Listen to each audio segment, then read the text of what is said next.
a few minutes past the hour. So how many of you are aware of this new technology, blockchain technology? Just raise your hand.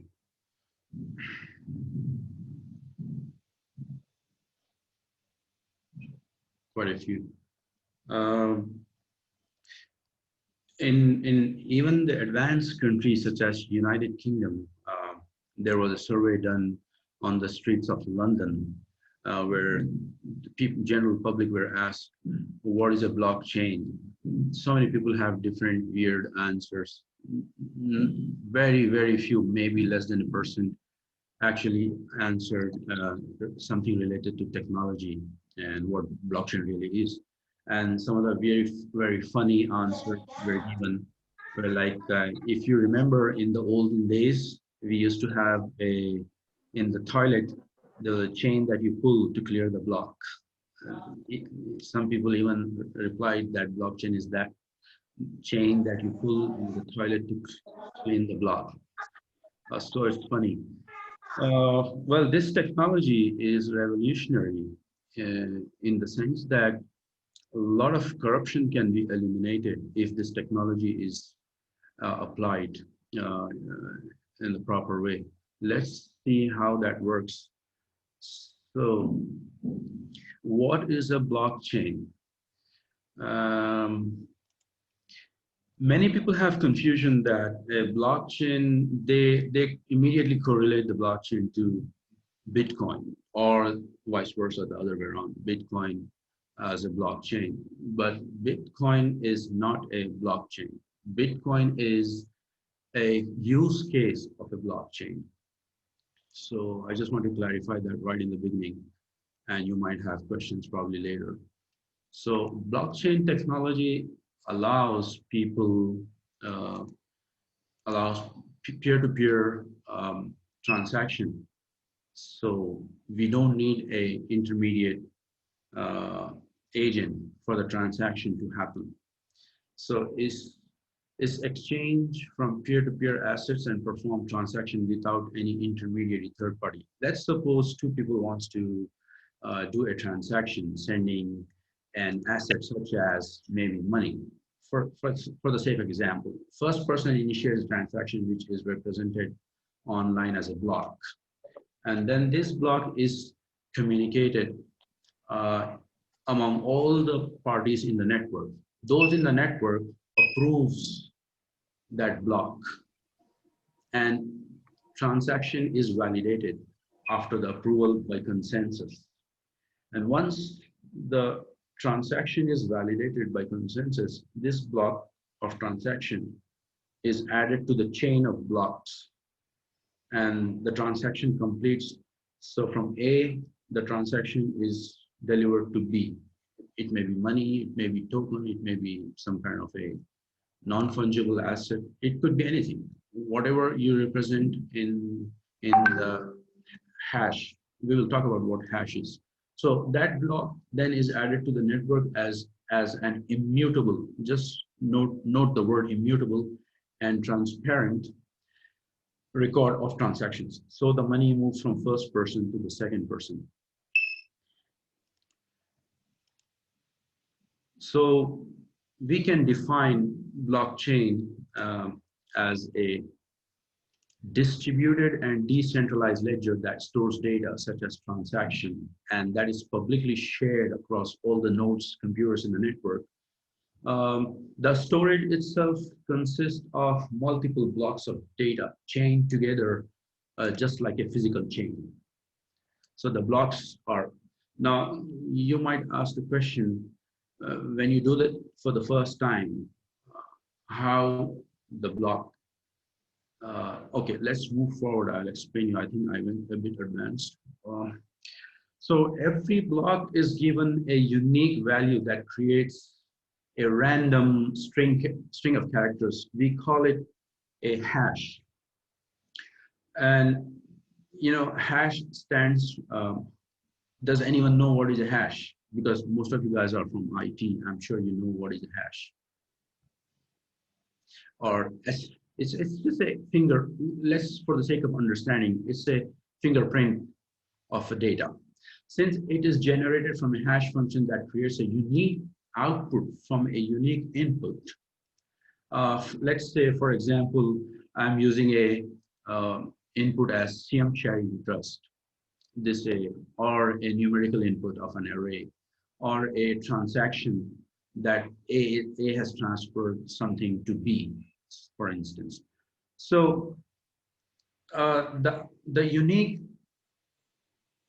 the hash function that creates a unique output from a unique input that it receives, such as this, these examples that I just now cited, it also generates a metadata, such as a timestamp, a creation of the timestamp, and the position of that particular block in the chain of the blocks. Okay, and this is repeated in the network n number of times and are linked to the previous block as chain.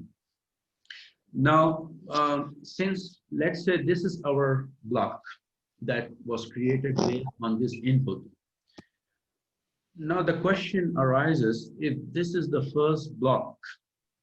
Now another unique feature of this blockchain is every block, besides taking all these input and metadata information, creating metadata information, it also refers to its previous block as hash, as an input value, so that a unique new hash is generated. So for instance, this block will refer to this block's hash as an input to create new hash. Now, the question arises, if you're doing it for the first time, we don't have a previous block. In that case, how the new block take reference from the previous block, because there is no previous block. This is the first block. In that case, what we do is we create a genesis block which has a zero information. There's no data. It's just it's create its hash, and that hash is now used as an input to our first block. This is how that is as simple as that. So, and the network is built upon. So whatever information is transmitted into the network, all the nodes or the computers, they receive the information and they validate it and they distribute it within the network. And once it is confirmed by consensus, a block is added, hence chain of blocks. That's why it's called blockchain.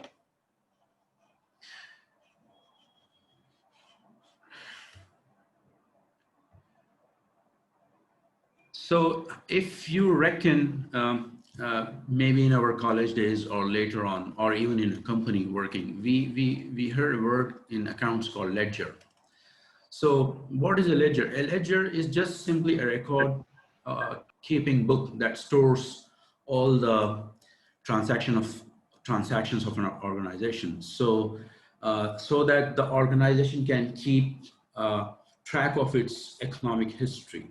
In fact, a blockchain is a ledger which is decentralized, hence we can call it distributed ledger, which is decentralized across the network.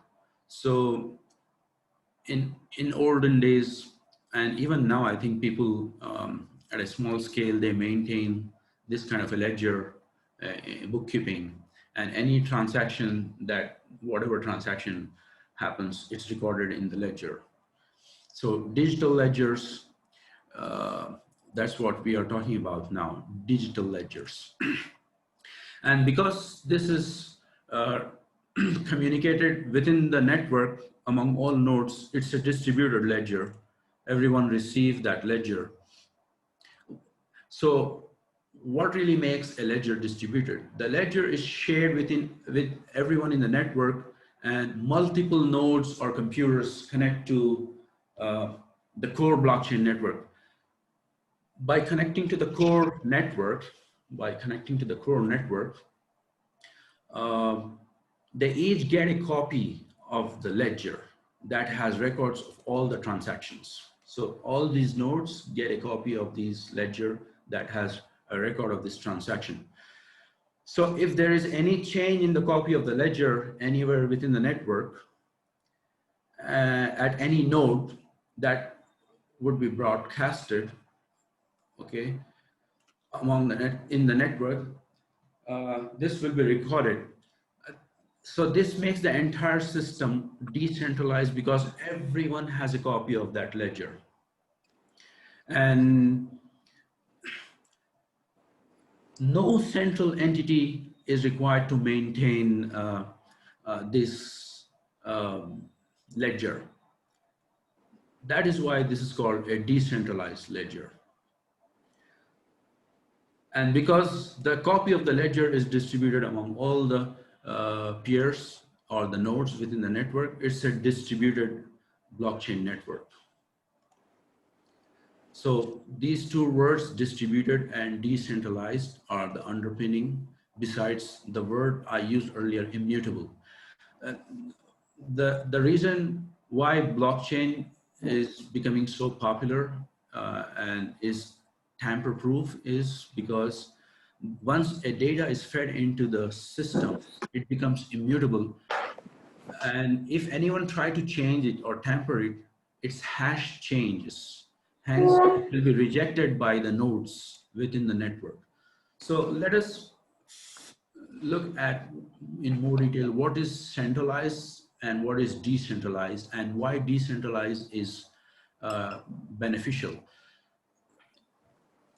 Let's compare. Centralized system, one entity records and maintains the data. The central entity has a lot of power, full authority to fine or reward, complete trust within the central entity. That's the centralized. There's a disadvantage of this centralized entity because everything is trusted on one central entity. If that central entity makes some mistake or fraud or go bust, then everyone within that network will suffer losses. And this has happened recently. If you reckon the collapse of a bank, PMC bank, you know, people, investors or depositors, they had no idea what was going on in the bank, right?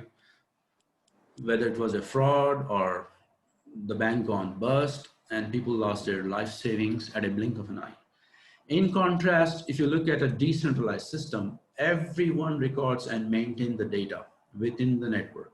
Everyone has equal power sharing. System is fair and transparent because every single transaction is available on the network. And this system is a trustless. Trustless is in the sense that since there's no central authority to trust, everyone takes the responsibility. So everyone has a trust that it automatically creates trust. So why do we use blockchain? We use because it's a decentralized system leads to trustless system. There is no middleman, there is no agent. It's a highly secure and no central point of failure. And the data is immutable. Once you feed the data, there is no chance of changing the data. So let's say, for example, these different types of data, it may be a contract, it may be a medical record, it may be a unique individual's identity or a individual's vote, whatever. So the blockchain is the first use case of a triple entry accounting. In ledger, normally you have dual entry, but in blockchain, it's a triple entry. The third entry in the triple entry accounting is cryptography, where we have a cryptographic account of the transaction stored permanently and immutably on the ledger. So in blockchain, the differentiator is that no one owns the ledger, or all participants own the ledger. If, let's say, after the blockchain, all the data is added and the blocks are created, if somebody tries to tamper the data, change even the slightest a dot within the data, then the links will break in a very obvious way. So the immutability characteristic of blockchain is very important. So let's recap. The blockchain is a distributed and decentralized ledger that stores the data, such as transaction, and that is publicly shared across all the nodes or the computers in the network, just as a physical chain. Now, what are the components of the blockchain? What actually, I just told you that a transaction occurs and the data is transmitted and validated and approved and based on consensus, and the block is added to the chain of the block, hence the transaction is completed. But what are the components? It has various components such as ledger, a distributed ledger, immutable, which has immutable historical records. It's a peer network, stores, updates, and maintains the ledger. It's a membership service, user authentication, authorization, and identity management. Smart contract, program that runs on the blockchain. Wallet stores users' credentials like private key and public key. Events, notification of updates and actions on the blockchain. System management, component creation, modification, and monitoring. System integration, since blockchain has to interact with external systems, you need a system integration. So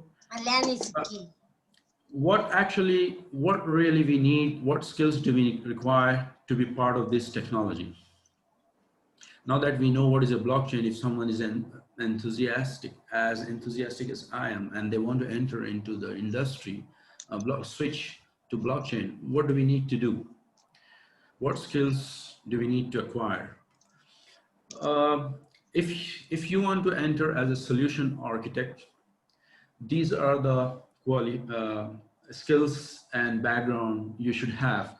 I got this from the source Blockchain Training Alliance. You can refer to their website and you will find all this information. So because we have a lack of time, just 30 minutes presentation, so I will try to fly past pretty quickly, go through this, go to Blockchain Training Alliance. Okay, and if you want to enter as a blockchain developer, this is also taken from Blockchain Training Alliance. It's there. Browse their website and you will get all this information. Go through these and see for yourself where do you fit. Let's jump now. Okay, I will just highlight, because some of you guys, most of you guys are probably from IT background, so I just want to highlight that if you know JavaScript, then you are very welcome to join blockchain technology. You can easily migrate. You need to add some new skills like Solidity, Go. These are the programming for Ethereum blockchain or even Bitcoin blockchain, or there are others like Polkadot, Go. So just go through this. Now, what are the use case? This is very interesting. And if today in the audience, if there are some investors, business people who are interested in this technology and want to start something, then blockchain use case might be useful for you. So B2B use case, there are some challenges with the typical state of B2B transactions, such as repetition of the processes, heavy dependence on paper, heavy dependence on people, excessive fees and charges. Can I request other than speaker to just mute yourself? And when it comes to the implementation of blockchain in business technologies, some results could be as follows: more efficient processes, increased security of documents, reduce dependence on paper, reduce dependence on paper. I can give an example of Walmart. Walmart is a chain, grocery chain. So before implementing blockchain, the firm's provenance was like 7 days. So provenance is, you want to know, go to the origin of the source of whatever item or material that you have ordered, and you want to trace back to its origin. Before implementing blockchain, Walmart used to take 7 days to track to the origin of the product. Can anyone guess, after implementation of blockchain, how much time they would have taken? Just make a random guess. I just want to know if you can come close to what really they achieved. Quickly. 7 seconds. So from 7 days, their provenance dropped to just 2.2 what? 2.2 what? Hours. 2.2 seconds.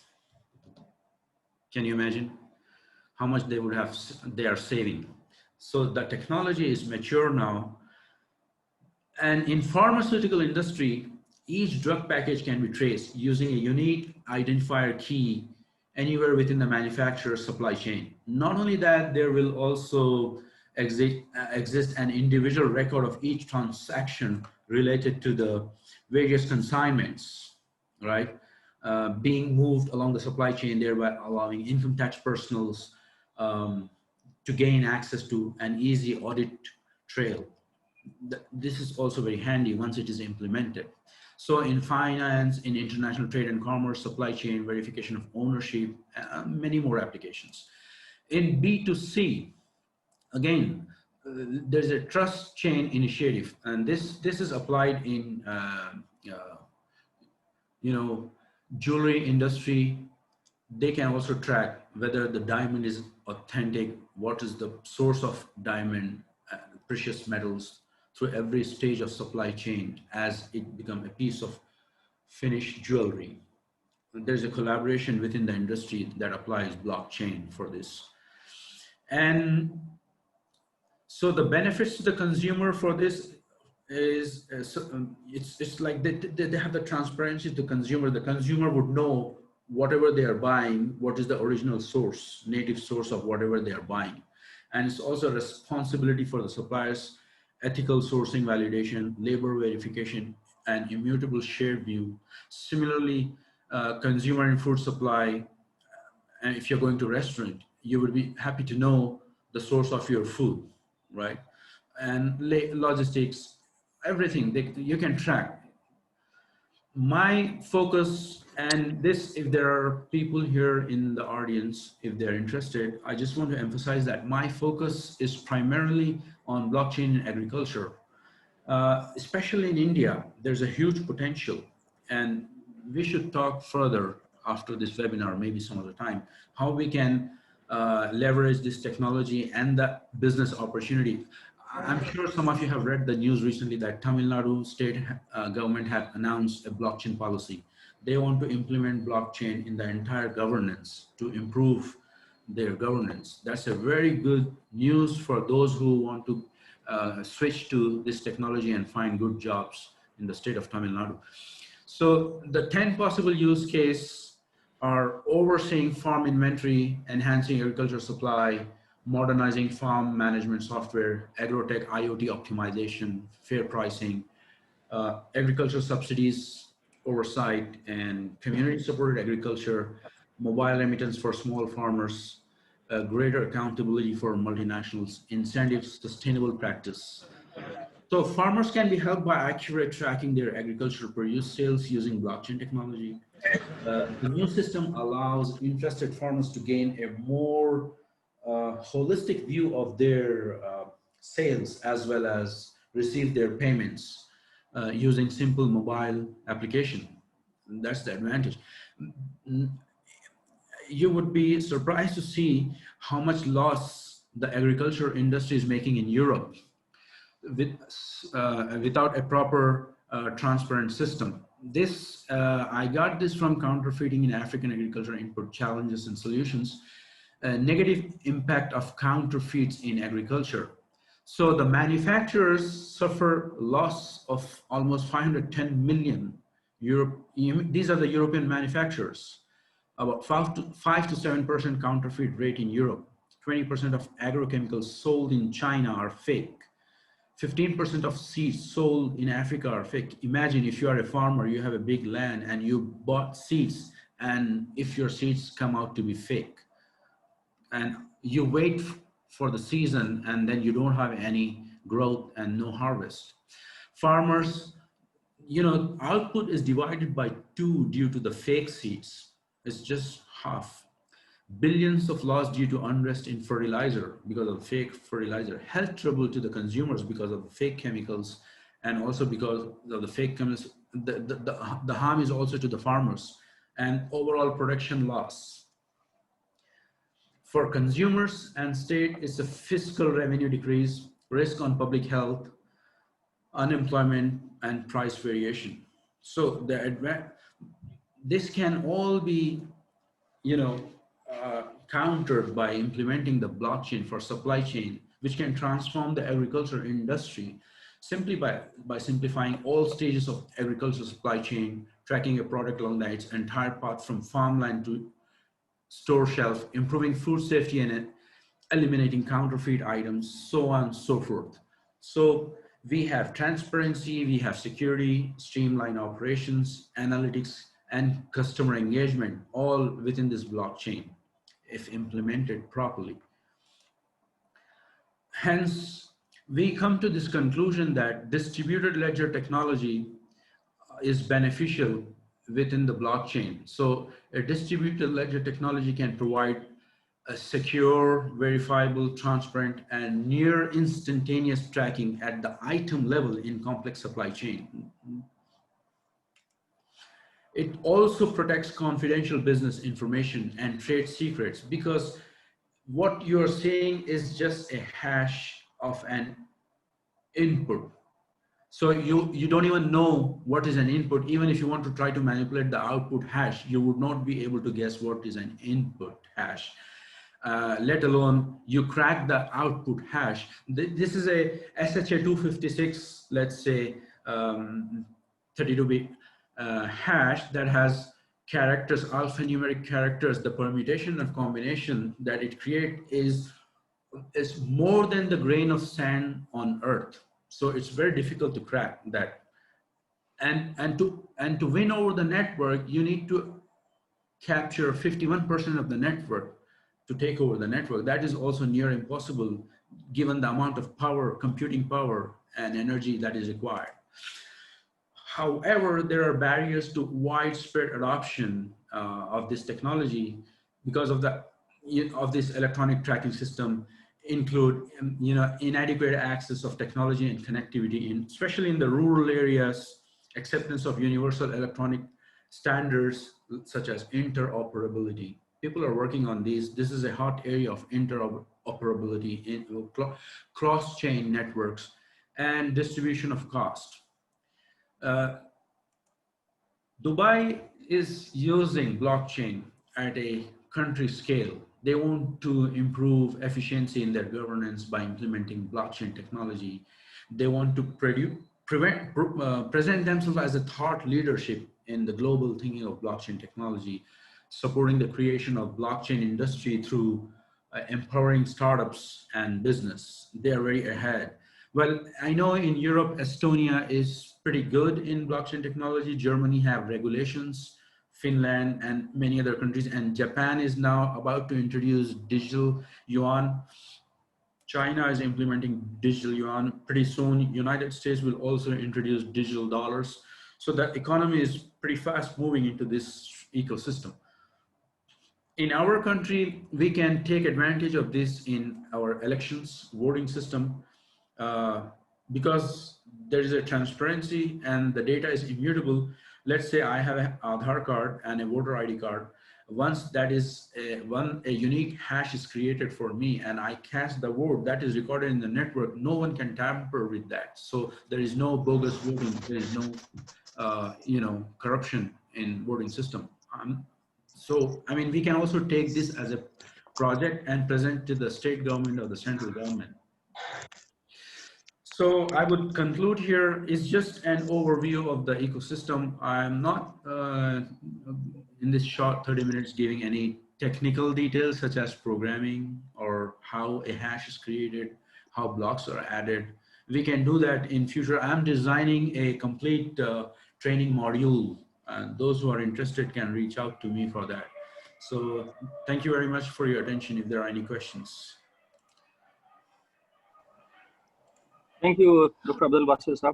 That was very informative and very exciting for all of us. Do we have any questions before we move on to the next session?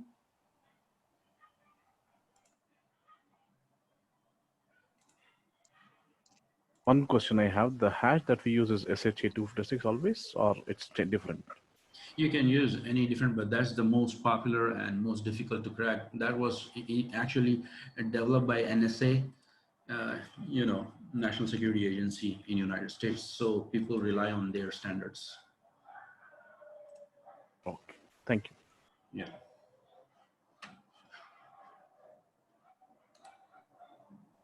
Any I have one question. Can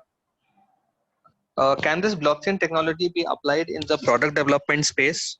For example, to predict the performance of a specific product. To do what? To credit? To predict the performances of a specific product. You mean performance index, something like that? By products, I mean the mechanical products or the electronics products. What we design. Right. So all these products have got specific performances based on their applications. Yeah. So in the product development space, we do the prediction of performances in the virtual world. Oh, you can use machine learning data science for prediction. Yeah. In blockchain, see, blockchain is what it's just, let's say you have the product and you don't want anyone, let's say you have a non-fungible product, right? And you want to transfer it to somebody else without it being tampered in the process of transfer. So you can definitely tokenize that and use the blockchain technology for that product. But I don't know what you mean by edit. I probably did not understand your question, edit. No, I think he was telling predict, not edit. Predicting. Oh, predict. Yes.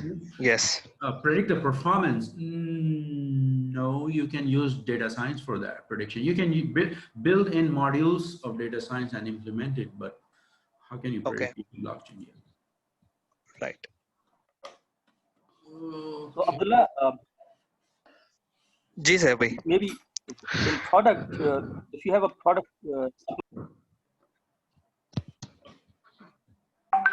So voice is breaking. Yeah. Can you write that question if you have a question?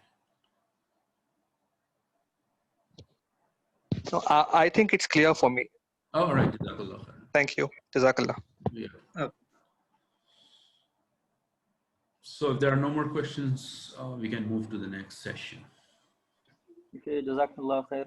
Well, yeah. Okay, Dr. Saab, over to you. Assalamu alaikum wa rahmatullahi wa barakatuh. Wa alaikum Assalam wa rahmatullahi wa barakatuh. MashaAllah, Dr. Saab, it was, MashaAllah, very exciting. And though I